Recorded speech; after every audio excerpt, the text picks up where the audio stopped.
Una sociedad sin ideas es una sociedad sin futuro. En Agricultura, Fernando Cartes, junto a destacadas figuras del debate nacional, conversan, directo y sin rodeos, los grandes temas que marcan el presente nacional y que definirán el futuro de Chile.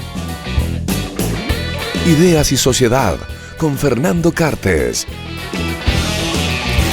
¿Qué tal, amigos? ¿Cómo están? Bienvenidos a un nuevo episodio de Ideas y Sociedad, este programa que busca hablar de aquellos grandes temas que han marcado el pasado, que están marcando el presente y que marcarán el futuro de Chile.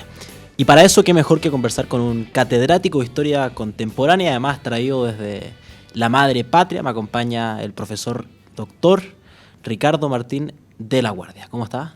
Encantado de estar aquí. Buenas tardes y gracias por la invitación, Fernando. Catedrático de Historia Contemporánea en la Universidad de Valladolid, ¿no? Eso es, efectivamente. Extraordinario. Y antes de partir, ¿qué lo trae por nuestras tierras? Pues la relación que ya tengo pues, de hace más de 20 años con distintas universidades, distintos colegas, y bueno, pues el hecho de que eso, a lo largo ya de 2 décadas hemos fraguado amistad, proyectos de investigación.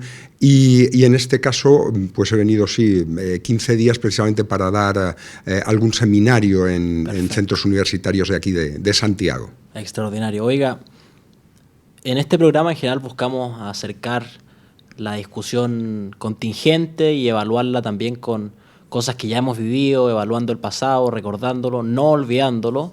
Y para eso me parece muy oportuno, a propósito de la gran discusión de ideas que hay hoy, no solo en Chile, sino que en el mundo. En España también se vive una realidad bastante polar, donde también hay una disputa entre dos polos de ideas bastante opuestos, digamos. Uh-huh. Y por eso quiero partir preguntándole por la Guerra Fría, y una pregunta que probablemente puede parecer a primera instancia sencilla, pero que creo que cuando uno va a las ideas, va a los distintos proyectos de civilización, revela la complejidad. ¿De qué se trató realmente la Guerra Fría? Sí, en efecto, además, como bien dices, últimamente, ya desde hace un año o año y medio, hay algunos analistas, estudiosos, politólogos, que hablan de que este mundo convulso en el que estamos viviendo podría reproducir algunas de las características principales de la Guerra Fría, ¿no? Bueno, es discutible, pero es cierto que la Guerra Fría marcó, ¿no? Bueno, en efecto, ese marco, ese orden internacional se crea justamente después del fin de la Segunda Guerra Mundial, esa hecatombe, ¿no? Ese auténtico Armagedón que no solamente supuso una enorme destrucción material, sino que fue una auténtica convulsión de las ideas. Una vez que se vencieron al totalitarismo nazifascista, ese orden mundial se basa en 2 potencias, en 2 polos, que era Estados Unidos, que era ya una gran potencia económica, militar, y la Unión Soviética, que no lo había sido. No olvidemos que la Revolución de Octubre había estado en 1917, a partir de entonces la Guerra Civil, las purgas de Stalin, pero curiosamente la Segunda Guerra Mundial va a reforzar a la Unión Soviética, y por tanto ese marco de relaciones siempre pugnaces entre la Unión Soviética y los Estados Unidos, entre el totalitarismo comunista y las ideas de libre mercado, libertad, democracia norteamericana, van a marcar los 40 años siguientes. Es tal, ¿no?, que esas superpotencias y el juego político, económico entre las 2 superpotencias va a hacer que ningún país verdaderamente pueda quedar al margen de esa fuerza, de ese poder. Y por tanto, la política, la economía, las ideas van a estar marcadas por esos 2 polos hasta 1989-1991, cuando precisamente se implosiona la Unión Soviética, cuando el modelo comunista cae, realmente nadie va a salvarlo, van a quedar, como conocemos hasta hoy en día, algunos países, pero con la disolución de la Unión Soviética, en la Navidad de 1991, desaparece ese marco de Guerra Fría, ya digo, caracterizado fundamentalmente por el enfrentamiento de bloques bloques, porque no era ya solo un enfrentamiento económico, político, ideológico, era verdaderamente una forma diferente de entender el mundo, ¿no? de crear una imagen diferente, de afrontar el día a día, ¿no? Efectivamente, eso desaparece a partir de 1991, se inicia otro orden internacional, hay una hiperpotencia que es Estados Unidos, pero poco a poco van no surgiendo, sino consolidándose otros focos, el caso de la República Popular China, el caso de Rusia, aunque en otro sentido, y otras potencias regionales. Pero eso ya es otro orden internacional muy, muy diferente. Pero es evidente que quedan heridas, sí, no suturadas de la Guerra Fría. Sabemos los historiadores que prima muchas veces más la continuidad en la historia que la discontinuidad, ¿no? Y por tanto sí que es cierto que hay todavía, que existen todavía heridas abiertas de la Guerra Fría, ¿no? Bueno, ahí está la guerra de Ucrania, por ejemplo, ¿no? o tantos conflictos internacionales que tienen una clara herencia, una clara huella de aquel periodo. Quiero quedarme ahí para seguir estudiando la historia, digamos, porque cuando uno mira la caída de la Unión Soviética, hay una mirada geopolítica naturalmente, la caída de la Unión Soviética, digamos, pero hay algo que me parece más interesante, que no es solamente la caída de una superpotencia, es el fracaso de ideas que buscaban transformar la naturaleza de la persona, un proyecto de ser humano que fracasa. Eso es una suerte de recuerdo de que estas ideologías tan absolutas tienen algún límite, ¿no? Exacto, la libertad humana. Es que al fin y al cabo el individuo, el ser humano o busca, ¿no?, constitucionalmente, en su constitución interna, la libertad. Sí. Y por eso, a pesar de que la Unión Soviética y todo su sistema de dominación van a perdurar durante tantas décadas, pero al final, a pesar de la represión, a pesar del control, efectivamente, se desbaratan y caen, ¿no? A pesar del inmenso poder militar del gran sistema represivo, no solo en la Unión Soviética, sino en lo que se denominaban las democracias populares, ese ansia de libertad va a triunfar, y eso se ve a partir de los años 80, cuando no solo, como bien has dicho, fracasa, ¿no? Claramente a principios de los años 80 ya la Unión Soviética mostraba síntomas de declive económico, pero no es solo eso, ¿no? Es que el sistema político, ideológico, bueno, se muestra absolutamente ineficaz y comienzan a surgir, insisto, a pesar de la enorme represión, movimientos sociales que pugnan por la libertad y finalmente, como sabemos, acaban, ¿no?, no solo con el sistema soviético, sino con la mayor parte del sistema de dominación que se extendía por Europa y por el mundo. Esa falta de libertad es lo que siempre, por lo menos a lo largo de la historia y la historia contemporánea, ha generado el final de los sistemas autoritarios y de los sistemas totalitarios. Escuchando todo esto, me imagino que a varios de nuestros auditores se les viene la imagen de que usted pudiera estar hablando también de eventos presentes. Digamos, hay muchos paralelismos entre lo que ha pasado, lo que está pasando y lo que uno cree que puede pasar entre enfrentamientos de ideas, proyectos ideológicos absolutamente totalitarios que niegan la naturaleza de la persona. Y quiero quedarme ahí pensando en que usted ha planteado que la izquierda desde el año 68, desde mayo del 68, tiene una superioridad moral que comienza a acabarse con Reagan en el 81, con Thatcher en el 79. Pero ¿por qué ¿a qué se debe, digamos, esa superioridad moral, pensando también el proyecto contra naturaleza que había, pensándolo desde la lógica de cómo comprendemos la naturaleza humana hoy? Sí, efectivamente, tiene mucho, lógicamente, porque aquellos años 60 están dentro del marco de Guerra Fría y, por tanto, de ese sistema tan polarizado y tan enfrentado.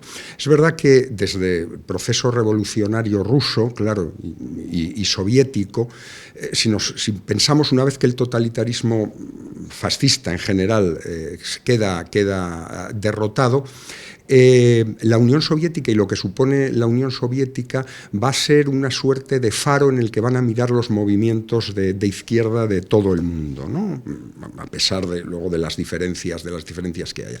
Y hay que considerar efectivamente la Unión Soviética en los años 48, 49 prácticamente era el único país que suponía una alternativa a la evolución del liberalismo en un sentido amplio, a la evolución de toda esa tradición ilustrada ilustrada liberal, ¿no? Y la Unión Soviética y en general esa izquierda revolucionaria desde los años 20 siempre tuvieron claramente una superioridad en la propaganda. Fueron capaces de, a través de, bueno, el genio, porque hay que decirlo, el genio de Lenin, el genio de Trotsky, de influir de forma determinante en distintas generaciones de personas que vieron en esa izquierda, en un sentido amplio, el gran foco liberador del mundo. Esa influencia en Europa occidental en los años 40, 50 y 60 fue muy relevante. No debemos de olvidar que el Partido Comunista francés, el Partido Comunista italiano eran muy fuertes en esos años de posguerra, tenían también un gran control a través del mundo intelectual, del mundo artístico, del mundo cultural, que siempre se había mostrado mucho más favorable a esas ideas de izquierda, y que efectivamente en 1968 va a ser un punto y aparte, ¿no? Porque siempre esa ideología de izquierda se relacionaba, o la relacionaba todo este mundo intelectual cultural con una superioridad moral, ¿sí? Son capaces, o fueron capaces, de que este discurso fuera transversal e influyera indudablemente en todo el mundo. Curiosamente, cuando sabemos que esa superioridad moral en realidad lo que era una superioridad represiva, ¿no?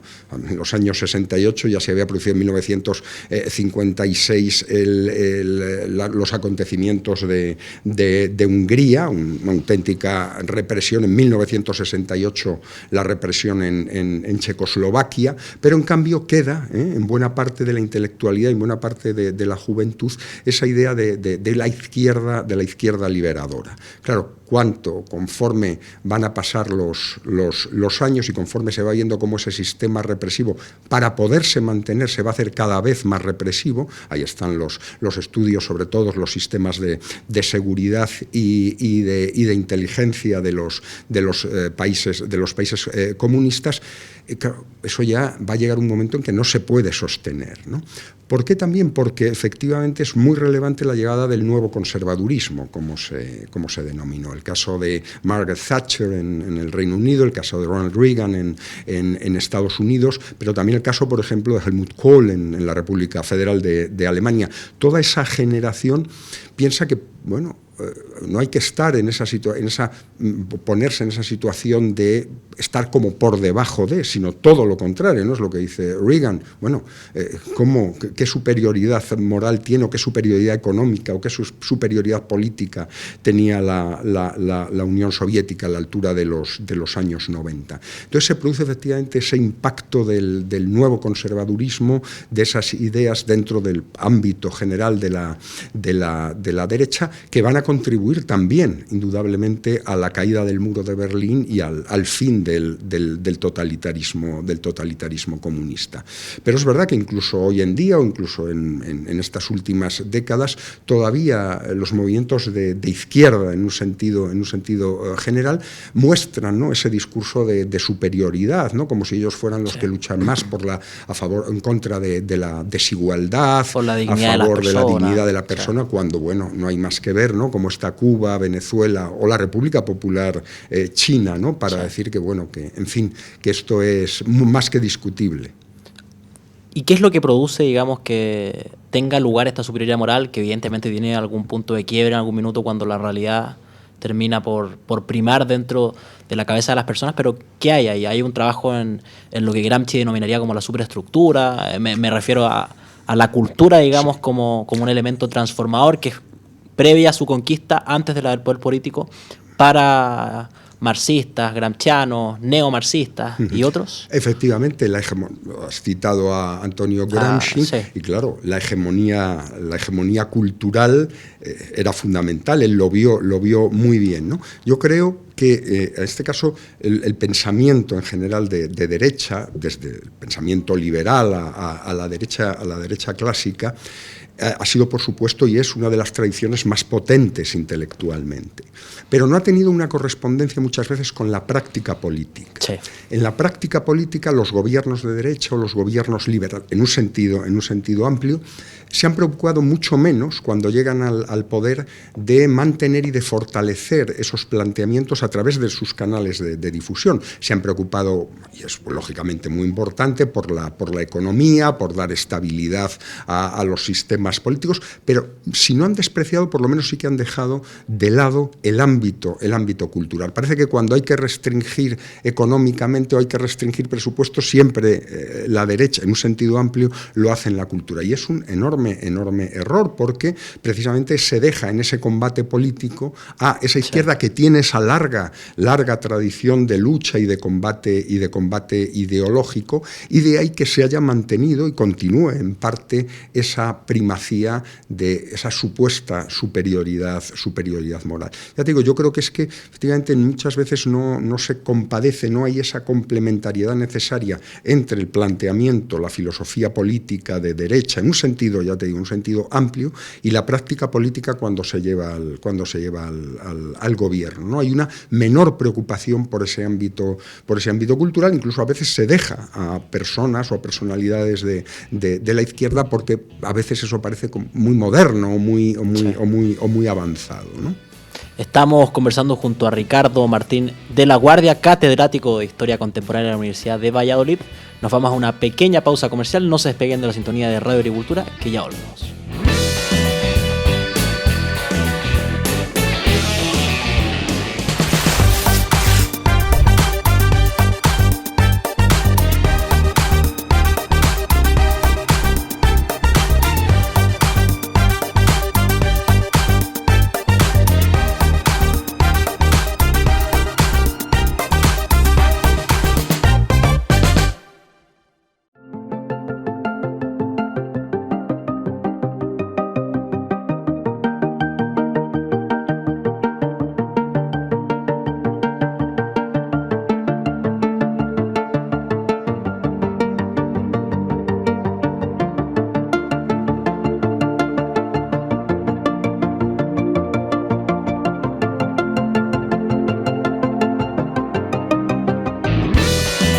En Agricultura es Ideas y Sociedad, con Fernando Cartes.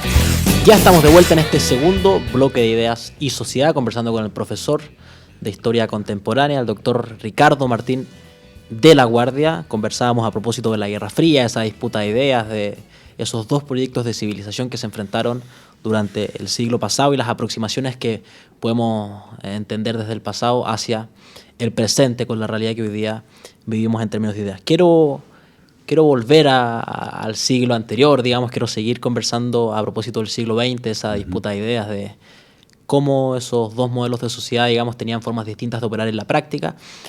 Y estoy pensando, terminando ya la década del 80, en Francis Fukuyama. Estoy pensando en ese fin de la historia que plantea, que habíamos alcanzado un grado de evolución ideológica universal, que ya finalmente el liberalismo había triunfado, y después lo podemos conversar, pero evalúa además distintas amenazas que podrían haber al liberalismo y no cataloga ninguna como realmente relevante, digamos, para esa evolución ideológica que habíamos alcanzado, que era el liberalismo. ¿Cómo miramos esto desde hoy, pensando en la cantidad de amenazas que existen? Y me refiero a varias de las que también analiza Francis Fukuyama, como el Islam, por ejemplo. Efectivamente.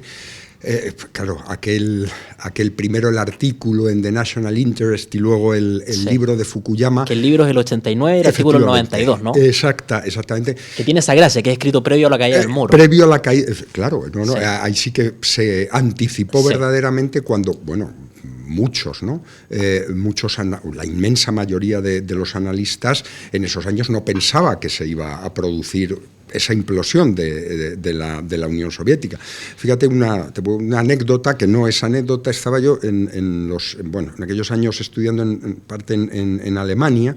Era la Alemania dividida, en la República Federal de Alemania, la República Democrática de Alemania, bajo la égida soviética. Bueno, pues muy pocos meses antes de la caída del muro de Berlín, el 9 de noviembre de 1989, el Instituto de Estudios Interalemanes de la Universidad de Kiel, muy prestigioso, estudioso que bueno, evaluaba y analizaba las relaciones entre las dos Alemanias, publicó un libro en el que participaban historiadores, economistas, pensadores de todo, sobre cómo iban a ser las relaciones entre las dos Alemanias en el año 2000. Quiero decir que los especialistas máximos pensaban que se iban a mantener las dos Alemanias, es decir, que era algo que Fukuyama y pocos como Fukuyama intuían, ¿no?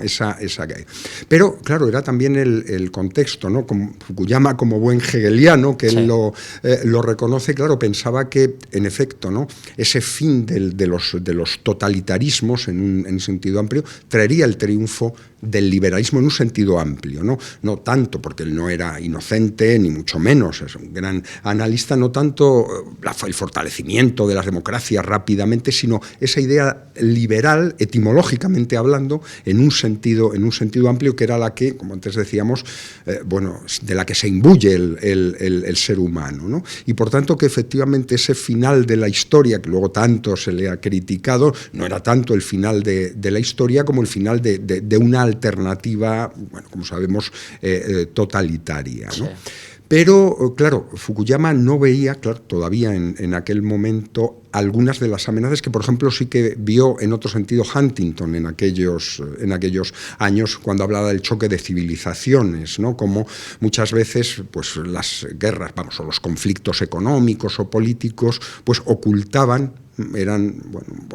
otros de mayor calado, como pues lo que hablamos antes, esa forma de afrontar el mundo o la vida que lo dan las culturas y también las religiones, ¿no? Entonces, en efecto, eso es también muy propio del final de la Guerra Fría.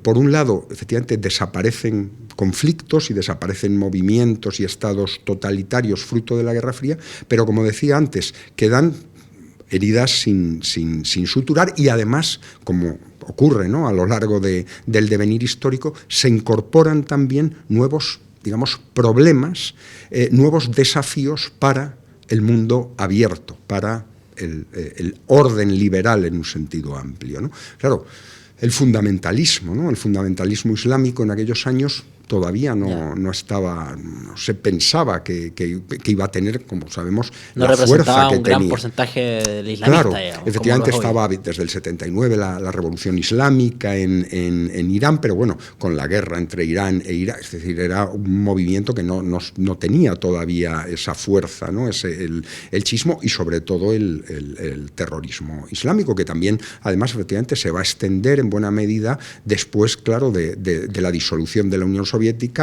y también, no solamente en algunas de las antiguas repúblicas soviéticas, sino toda esa órbita de las exrepúblicas asiáticas de la Unión Soviética, el islamismo va a tener una gran fuerza, ¿no? Y se va a convertir, como sabemos, ¿no?, como todavía actualmente, en una de esas grandes amenazas para la democracia que, claro, no pudo tampoco en aquel momento Fukuyama desarrollar, porque, bueno, es un elemento nuevo, un elemento más novedoso, ¿no?, que se incorpora a ese orden internacional de posguerra fría, ¿no? Pero sí que yo creo que luego se le criticó mucho. Él, además, Fukuyama en trabajos posteriores, como sabes, pues ha sido muy modesto y ha reconocido también, obviamente, aquellos errores, ¿no?, del momento, pero yo creo que hay que reivindicar ese análisis en tantos aspectos tan lúcido, ¿no?, en aquellos momentos, insisto, 1989, en el que pocos preveían que el mundo iba a cambiar tan radicalmente. Sí, y acá una de las cosas con las que nos podemos quedar es la muerte de las ideologías, y ahí realmente reflexionar a propósito si es que murieron, se rearmaron o de qué forma las podemos entender hoy día. En Chile se da algo bastante curioso, que coinciden los años de la caída del muro, digamos el fin de la Guerra Fría, con también un rearme en Chile desde el punto de vista institucional. Pasamos de un régimen militar a una transición hacia la democracia a fines de los 80, con un plebiscito el 88 y el año 89. ¿Y por qué planteo esto en Chile, el paralelismo con la Guerra Fría? Porque se da que volvemos a la democracia el año 90 y comienza también un rearme de los partidos más hacia la izquierda, es decir, un partido comunista que sigue con mucha presencia en Chile, pero que fue absolutamente derrotado desde el punto de vista de las ideas en el mundo, que no tuvo un parlamentario en Chile hasta el año 2009, que no fue gobierno en Chile hasta el año 2014, que era excluido por el grupo de centro-izquierda que gobernaba, y además con muchas personas de lo que en ese minuto se llamó en Chile la concertación, de partidos por la democracia, que eran partidos de centro-izquierda que armaron una coalición de gobierno, expresidentes de Chile como Ricardo Lagos, que en algún minuto fueron revolucionarios, digamos, y planteaba Ricardo Lagos en alguna columna que había que derrotar al capitalismo porque no había forma de progresar con él por las injusticias que daba. A un Ricardo Lagos que entendía que el sistema de libre mercado o que una economía social de mercado era absolutamente necesaria, digamos, y que cuando fue gobierno la aplicó. Es decir, tenemos a una izquierda, una centro-izquierda que hace una transformación hacia el centro, y a un partido comunista que se rearma. En lo que luego en Chile vemos con un Frente Amplio, es decir, esta izquierda neomarxista, más gramsciana, identitaria. ¿Cómo podemos entenderlo hoy día, no solo en Chile, sino que también en el mundo, una izquierda que fue derrotada en los años, a fines de la década de los 80, principios de los 90, una gran derrota en el mundo, pero que no murió, digamos? Sí, de todas formas también el golpe, efectivamente, ¿no? Lo que has comentado de Lagos y de tantos otros, en el caso de Europa, políticos europeos, que también cuando llegan al poder se moderan o se matizan dentro de planteamientos socialdemócratas. En este programa tuvimos a Ernesto Tone, que fue el jefe del segundo piso de Ricardo Lagos, quien en su juventud fue el presidente de la Juventud Mundial del Partido Comunista, lo que era esa figura. Y que luego fuera un socialdemócrata, digamos, de centro-izquierda, transicionó, digamos. Claro. Eso se produjo muchísimo en Europa, en la propia España, en Portugal. Muchos de los políticos, de los dirigentes del Partido Socialista Obrero Español durante la transición a la democracia en España y la consolidación, 70-80, provenían de juventudes comunistas, de juventudes trotskistas, que efectivamente, claro, se acomodan, se dan cuenta, ¿no?, si tienen ciertos visos de inteligencia y de pragmatismo político, de que, esas ideas revolucionarias, pues a dónde habían conducido, ¿no?, a la represión y al totalitarismo. De todas formas, efectivamente dices, por un lado hay un rearme de determinada izquierda radical. En primer lugar, curiosamente, si nos damos cuenta, en aquellos países en donde los partidos comunistas fueron hegemónicos y fueron totalitarios, nadie reivindica al Partido Comunista. No existen, están barridos. En Europa, en toda la Europa centrooriental, no hay partidos comunistas, salvo en República Checa, el Partido Comunista de Bohemia y Moravia, que es minoritario. Eso es muy interesante, algo así como lo que pasó con el nazismo, que fue en todo el mundo, pero acá con los partidos comunistas. Claro, ¿quiénes o la población que vivieron esos regímenes? Es decir, quien sufrió el Partido Comunista lo proscribió. Lo proscribió completamente. Hay algunos casos, el caso de repúblicas bálticas, Estonia, por ejemplo, ¿no? Es que prácticamente no hay ni partidos socialdemócratas, son todos liberales, pero en Rumanía, en Hungría, en Polonia, no hay partidos comunistas. Quedan restos en algunos países, el caso de Portugal, el caso de Grecia, que ahí son partidos comunistas que han mantenido una ortodoxia, ya una ortodoxia soviética no, porque no existe la Unión Soviética, pero son muy minoritarios. Y hay otra izquierda, esta izquierda que se ha reconvertido, que provenía, pero que es una izquierda y unos partidos que muchos analistas los consideran posmodernos, ¿no?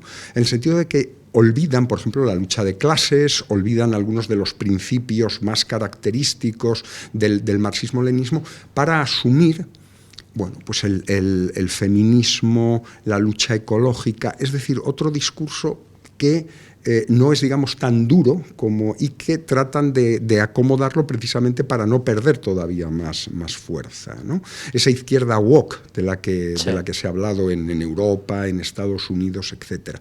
Pero, de todas formas, son muy minoritarios realmente. Es cierto que en algunos países, el caso de España, han entrado en coalición con partidos socialistas o partidos socialdemócratas, pero verdaderamente están en retroceso, claramente, ¿no? En general en el mundo liberal, en el mundo occidental. Pensemos, por ejemplo, ¿no?, un ejemplo, el Parlamento Europeo.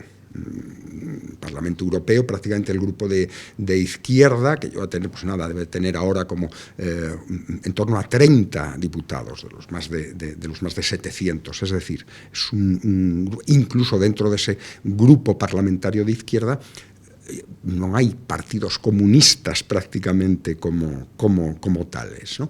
Entonces, efectivamente, se han reconvertido, han pasado en la mayor parte, salvo algunos casos, ya digo, muy ortodoxos, ¿no? que defiendan algo que ya es inexistente, se han acomodado, se han tratado de acomodar a estos nuevos tiempos, olvidando determinadas...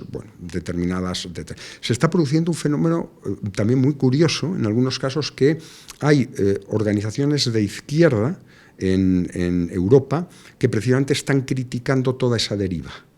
Critican que el feminismo, el medioambientalismo está olvidando a la verdadera clase obrera. Por ejemplo, son partidos, como en el caso de la plataforma Sarah Wagenknecht en Alemania, que también están en contra de la inmigración, en contra de ese feminismo radical, porque piensa que va en detrimento de la clase obrera. Es decir, es un fenómeno, pero yo creo que a pesar de todo y a pesar de lo que comentas, en caída.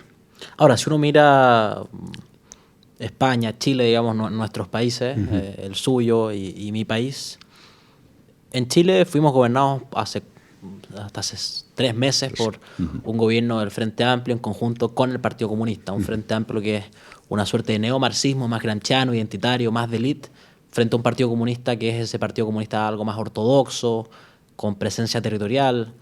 Y en España son gobernados por un Partido Socialista Obrero que, como usted decía, es de esta tendencia más woke, digamos, es neomarxista, muy gramsciano, algo de élite desde el punto de vista de las prioridades, de las discusiones, alejado probablemente algo de esta contradicción socioeconómica vital del marxismo, que es esta lucha de clases, pero con lucha de clases no en el sentido socioeconómico, sino en las identidades.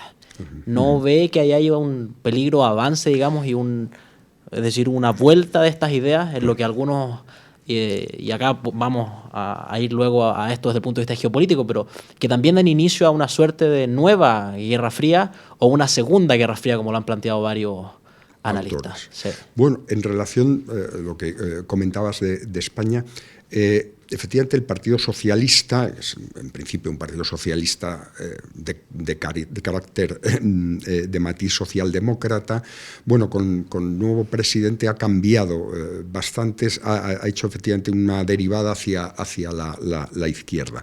Pero estos otros partidos, estas otras formaciones de extrema izquierda que le acompañan en el gobierno, Sumar, Podemos, están en franca crisis.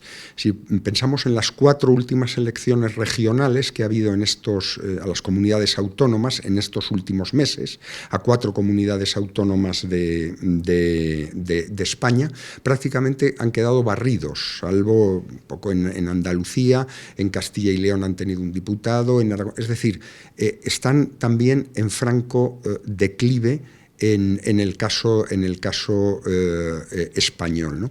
Por tanto, bueno, es indudable, ¿no?, que esas organizaciones en España como en otros países se mantienen, pero, insisto, yo creo que están en declive, y no es ya una mera elucubración, sino, como te digo, en relación a las últimas elecciones, en algunos casos han desaparecido completamente, ni siquiera han entrado en los parlamentos regionales.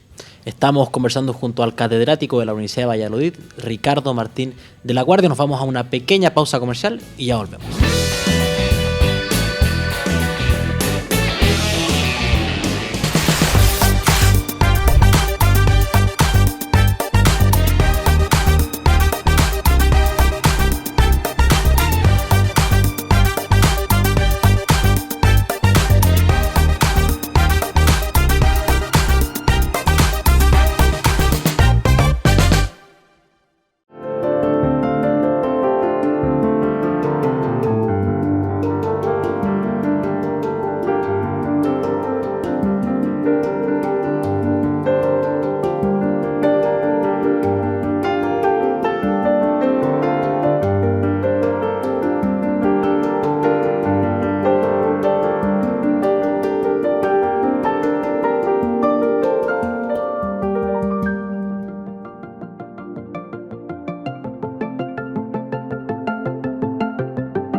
en agricultura es Ideas y Sociedad con Fernando Cartes.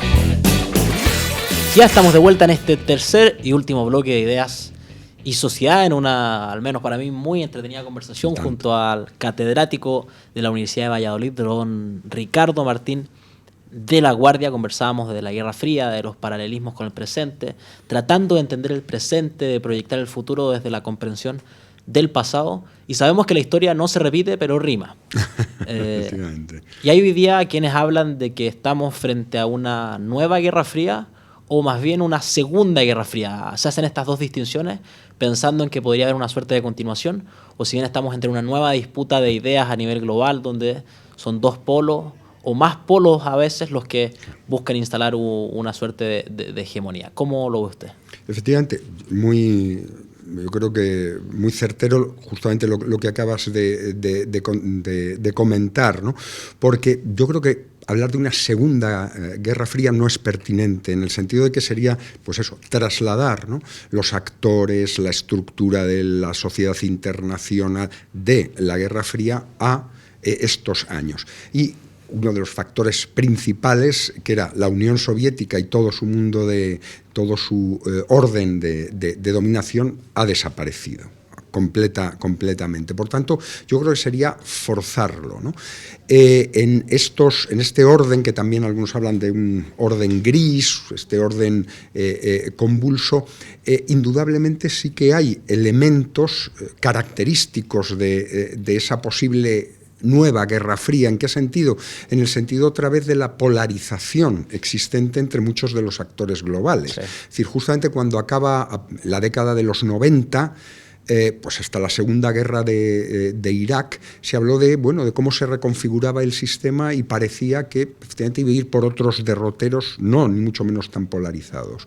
Pero lo que estamos viendo claramente, no ya incluso por supuesto en estos últimos años, pero ya desde el año 2004, es que algunos de los principales actores políticos, en un sentido amplio, es decir, los actores, los estados, ¿no?, unos de los grandes estados, tienen cada vez, por decirlo de forma moderada, cada vez menos sintonía entre ellos. Cada vez hay un grado de enfrentamiento, de polarización mayor por distintos motivos, ¿no?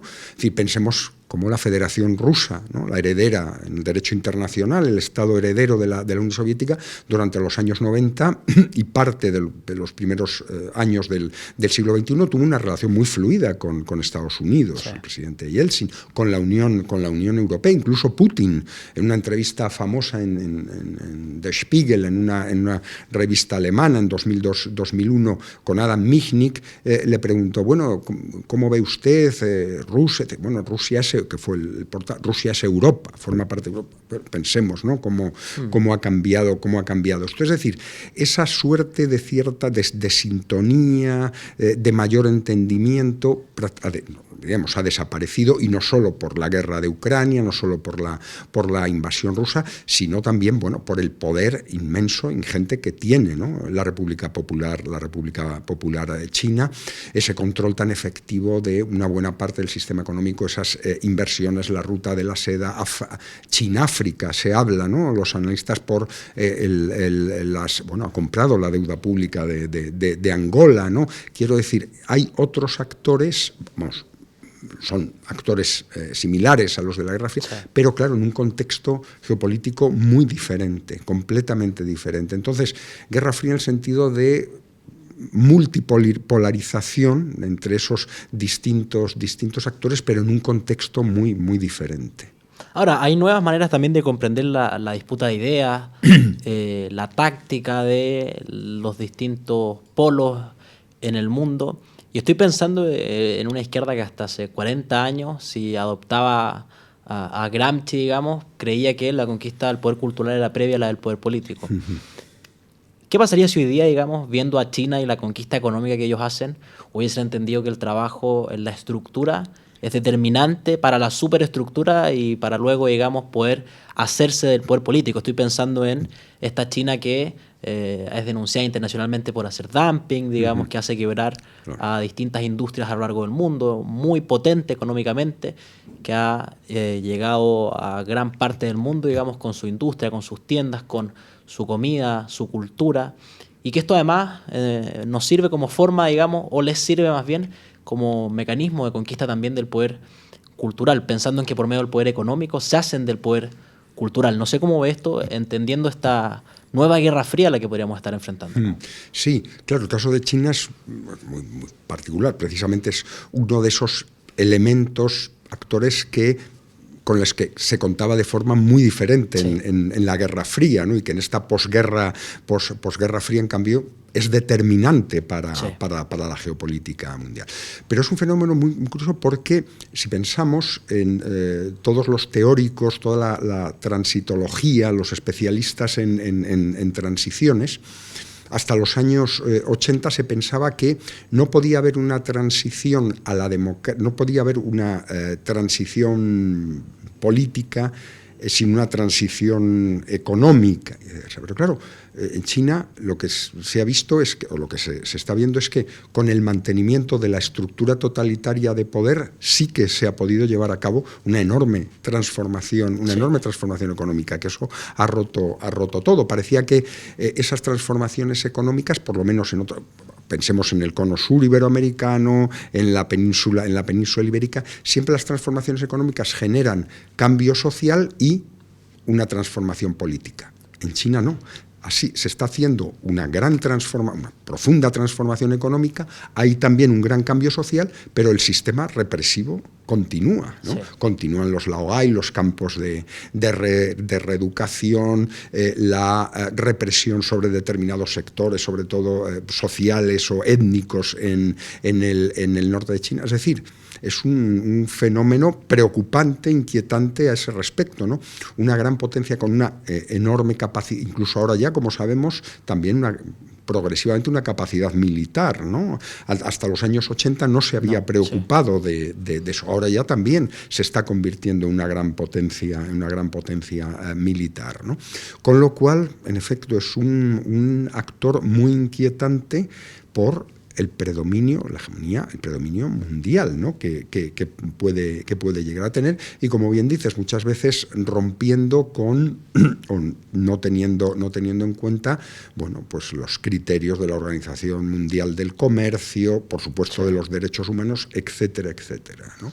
Pero claro, por otro lado, hay que, obviamente, el realismo político, hay que contar con ella, hay que efectivamente, por supuesto, mantener relaciones, en fin, pero para el futuro es verdaderamente inquietante por el poder que ha adquirido.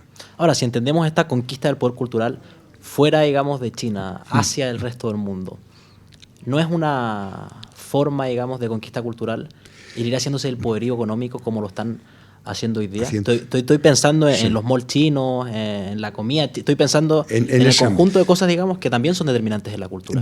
Sí, pero fíjate, yo creo que en ese sentido, y ellos yo creo que lo manifiestan así, no les interesa tanto convencer culturalmente. Ya.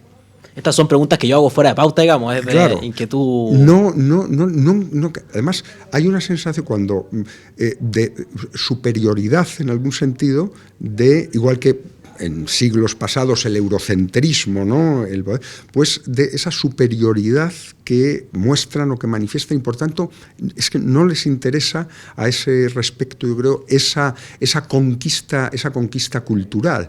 Más bien estamos viendo la conquista económica, la influencia económica y, por ende, a través de la influencia económica, la política. Pero los valores, digamos, tradicionales chinos, los valores propios de su cultura, no tienen... De hecho, hay un elemento muy significativo, ¿no? La escasa incidencia, la escasa importancia que tienen y la dificultad que hay para crear los institutos de cultura, los Confucio, ¿no? Igual que son los institutos para la difusión de la lengua y la cultura china fuera de China, como el Instituto Cervantes en España para la lengua. Es enormemente difícil crear con el poder económico que tienen, podían hacer una difusión muchísimo mayor de esos valores culturales, de escultura. Les interesa menos esa expansión que la otra parte, desde mi punto de vista. ¿Y en esta nueva Guerra Fría tienen lugares los conflictos o las disputas religiosas? Estoy pensando hoy día por ejemplo, la situación de inmigración descontrolada que se vive en Europa. Francia, en partes de España, Alemania, que viven una migración, pero que es muy distinta a la que podemos sufrir en Sudamérica, que es una inmigración ilegal, que es una inmigración descontrolada, que viene con cuestiones perjudiciales para la población, como por ejemplo en el caso de Chile, inmigración desde fuera que viene con el crimen organizado. Pero en Europa es distinto, porque hay una diferencia cultural sumamente relevante de dos maneras de comprender el mundo muy distintas. Y es de un migrante que no llega con ánimo de vivir en un mejor país, digamos, sino que, como lo comentábamos en algunos de los bloques anteriores, muchos de ellos son fundamentalistas del Islam y que van a conquistar, digamos, nueva tierra. ¿Esto entra dentro de esta nueva Guerra Fría o es un conflicto? Claro, indudablemente. Es uno de esos, antes hablando de Fukuyama, claro, uno de esos elementos que van a ser mucho más característicos de esta época que de las décadas anteriores. En efecto, la cuestión de las políticas migratorias y de las migraciones en Europa, que ahora es ya desde hace un tiempo es uno de los temas más relevantes tanto en las agendas políticas nacionales como para la Unión Europea, porque la Unión Europea no tiene la política migratoria comunitarizada, entonces trata de hacer de coordinar. Pero al margen de eso, al margen de cómo se lleve a cabo o no se lleven a cabo esas políticas migratorias, el elemento digamos, más de mayor distorsión es el de determinada población, efectivamente, que no solamente, es decir, que emigra, que incluso, por supuesto, incluso trabaja, etcétera, pero que no se integra, que no hace nada por integrarse, que pretende mantener en Europa y preservar una forma de vida al margen de... Esto es fundamentalmente un problema, una cuestión relacionada con la migración musulmana. En el caso de Francia, el caso de Alemania, que ya es de tercera o cuarta generación. Pero fíjate, es todavía más preocupante el hecho de que ya la tercera generación de esos emigrantes, por ejemplo, del Magreb, del norte de África, es decir, esa tercera generación ya se ha culturizado, teóricamente ha culturizado o educado en Francia o en Alemania, por tanto, teóricamente en la escuela y con los valores ya democráticos, etcétera. Bueno, pues es esa generación la que más está ahora, digamos, pugnando en contra de esos valores. Por tanto, es más inquietante, más preocupante. Es decir, muchas veces sus padres o sus abuelos se han integrado y, en cambio, es ya toda esta generación la que estamos viendo que provoca, por ejemplo, ¿no?, estos incidentes hace poco en Francia, en la Banlieue, en determinados barrios. Es decir, y eso que el caso de Francia o el caso de Alemania es muy evidente, que han invertido muchísimo para la integración, sí, ¿no? Muchísimos millones, y en cambio se produce un rechazo. Y por tanto, claro, eso también genera una enorme inquietud social, ¿no? Por ejemplo, en el caso de España, la emigración iberoamericana, ¿no? Bueno, hay millones ahora, fundamentalmente ya desde hace años, de Perú, de Colombia, que, salvo esas mafias que comentan, pero que se integran, forman parte de la misma, de nuestra misma cultura. Hay esos problemas que están, bueno, pues relacionados con esas mafias. Pero que atienden a otras cosas, digamos. Claro, compartimos una religión, somos parte del mismo bloque. Exactamente, sí. y por tanto, igual que hay mafias españolas o de todo tipo, sí, no tiene que... El problema es ese choque cultural, volviendo además a Huntington, que comentábamos, sí, antes. Como ese choque cultural se está produciendo en Europa, y es muy preocupante por esa absoluta incapacidad para integrarse dentro de los valores abiertos, liberales, europeos, etcétera. Estoy pensando ahora en esta nueva Guerra Fría desde los distintos polos. Parece multipolar, no solamente un choque entre dos superpotencias. Pareciera que es China, es Rusia, hoy día también más débil que China, pero importante, Estados Unidos. Pareciera también que el Islam entra dentro de esta disputa que se da todo al mismo tiempo. No sé con qué intensidad cada una de ellas, en mayor o menor medida, pero hoy día estos son los grandes conflictos que podemos ver a lo largo del mundo. ¿Qué lugar le da a cada uno de ellos pensando en evaluarlos en grados de importancia dentro de esta nueva Guerra Fría? Y una cuestión a sumar dentro de lo que conversamos del conflicto del Islam, de los choques culturales entre las distintas religiones, es además las tasas de natalidad, que creo que podría ser otro elemento relevante dentro del análisis, pensando en que hoy día los países africanos tienen altas tasas de natalidad, en Medio Oriente lo mismo, versus los bloques occidentales que tienen tasas de natalidad muy bajas. ¿Cómo lo ve usted? Fíjate que eso es muy significativo. África es el único continente que está creciendo poblacionalmente, ¿no? Sí. Ni América, ni Asia, ni Europa. Y por tanto, un continente que es verdad que sí que en algunos de los países, sí que ya desde finales de los 80 y comienzos de los 90 se están produciendo importantes transformaciones económicas. Pero, no olvidemos, la influencia del Islam, la influencia del islamismo radical ya lleva años desestabilizando todo el Sahel, una parte muy importante de África, que eso obliga, además muchos de ellos utilizan, ¿no?, a los migrantes también como un elemento de distorsión, y son las propias mafias, hablando en términos occidentales, de estos movimientos islamistas los que además obtienen beneficio a ese respecto. Entonces, claro, dentro de la lógica, hay literalmente millones de personas, cientos de miles de personas, que tratan de mejorar su nivel de vida, su forma de vida, emigrando de la forma que sea, ¿no?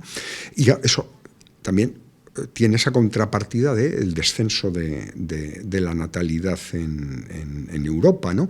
El hecho de que, claro, haya determinados puestos de trabajo que solamente lo ocupan estos emigrantes, a veces irregulares, y que luego se regularizan, ¿no? Y, es decir, es uno de los elementos, desde mi punto de vista, de mayor distorsión en lo que comentabas, ¿no? Es decir, siempre ha habido migraciones y el mundo, las poblaciones se han movido, por supuesto, a lo largo de la historia, en diferentes contextos, en diferentes momentos y también por diferentes motivos.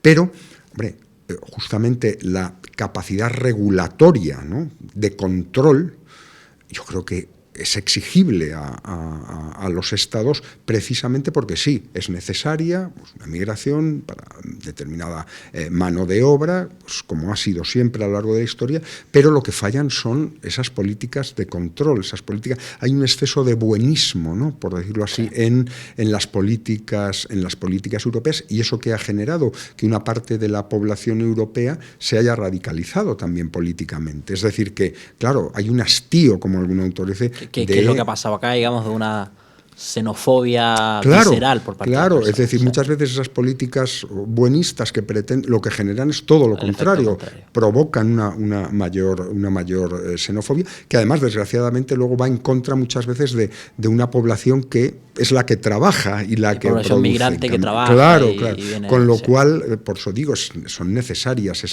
esas políticas, pues mucho más coordinadas, más coherentes, y que traten efectivamente de controlar de alguna forma esos flujos migratorios, ¿no? Profesor, agradecerle por habernos acompañado en Ideas y Sociedad.